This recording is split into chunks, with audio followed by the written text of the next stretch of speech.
right. Now currently live. Hello, wonderful Instagram. How are you guys doing tonight? I am doing really good. I am here at the gym working on my heroic potential. There was a new machine installed here at the gym. It's a staircase stepper. So basically it's like a bunch of steps. You take one step at a time. And it's pretty interesting so far.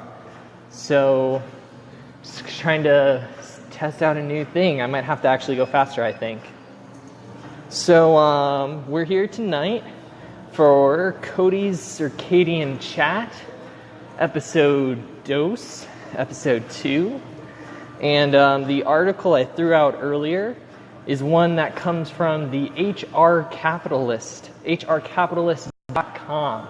You can go to my story and you can see the link there, or go over to Facebook or LinkedIn, whatever you like to choose to see the link to it. And it was a really interesting article.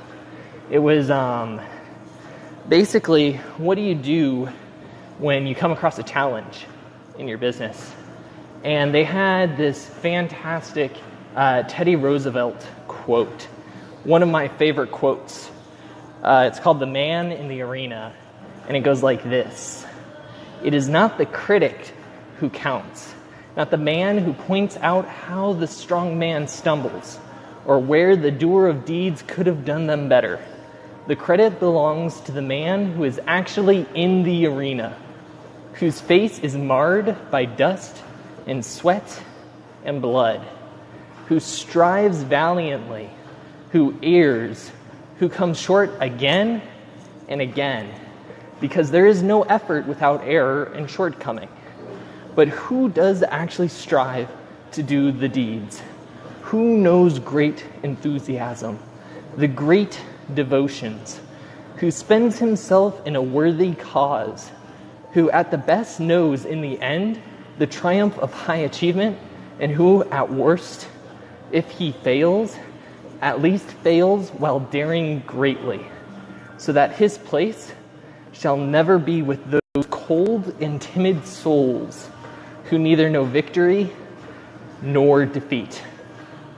I love that quote from Teddy Roosevelt. And that quote alone talks about so many different things. I could definitely dive into all of those, but I just want to focus on what the article was focusing on, which is the fact that whenever you get into any high-stakes situations, you're going to fail. It is an inevitability. In our society today, we have this, it's like a backlash against failure, and it's actually really detrimental. I was on a podcast recently where I'm trying to remember which episode it was. It is a live episode. Anyways, get back to that if the episode name pops up in my head. But we were talking about, in our school system, there are tests which we're very aware of. The tests that are placement for college level, where if you get an answer incorrect, you don't just lose a point, you lose a point plus. And basically with that, what we're telling people is that it's better not to take an action than it is to actually put forth the effort and take the risk. And it's really detrimental because you can't have a thriving society if people are too timid to take risks. And when you instill that mindset into a young mind, it's going to persist.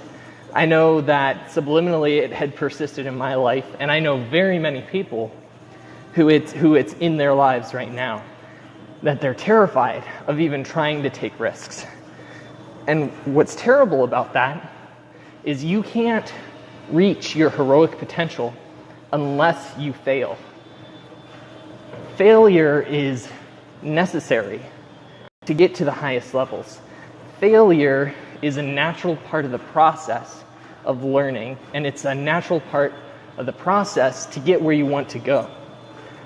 Now, the article, what was so great about it is it actually talks about the specifics of how do you actually handle the failure, because you can fail gracefully or you can fail really, really terribly.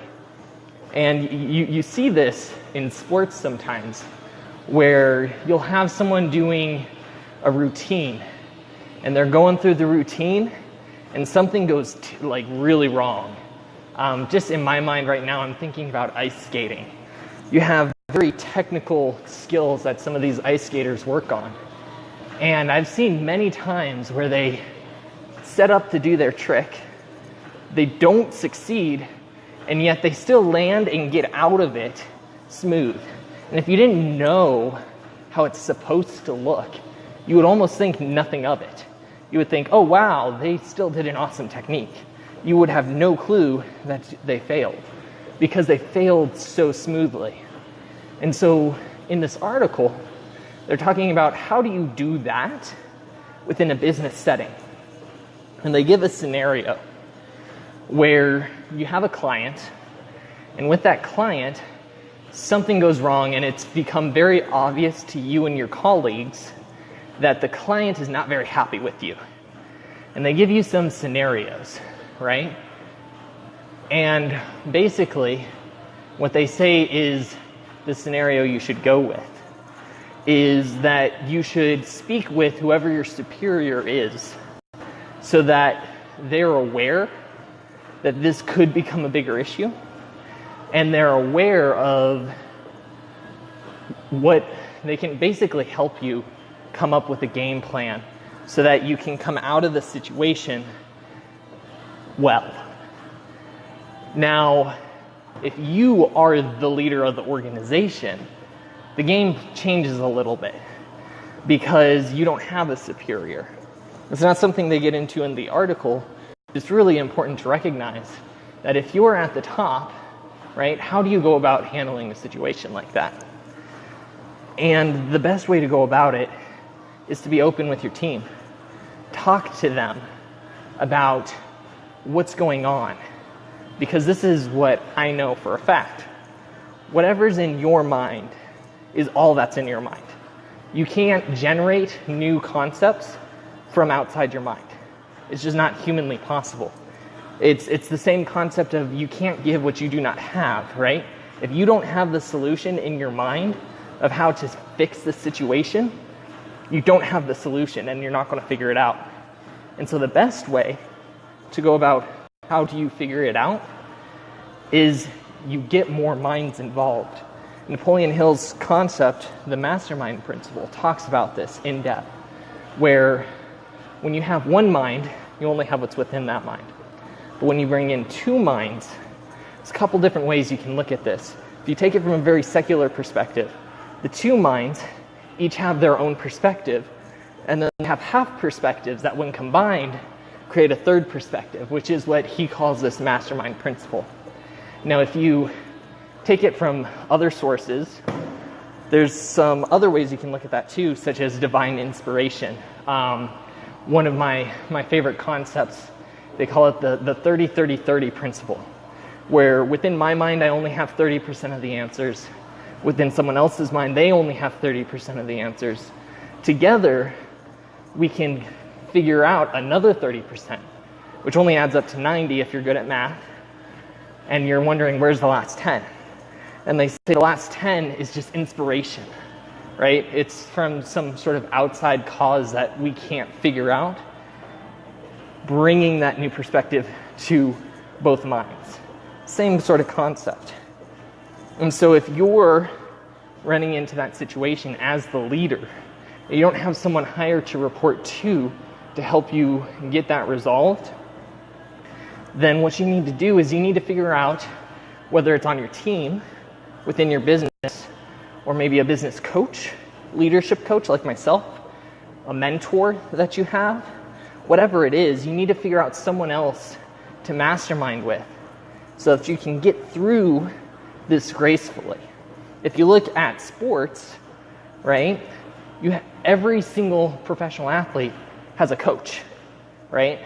It's not the same as a business coach. It's actually very different realms, and that's a topic I could talk on another time.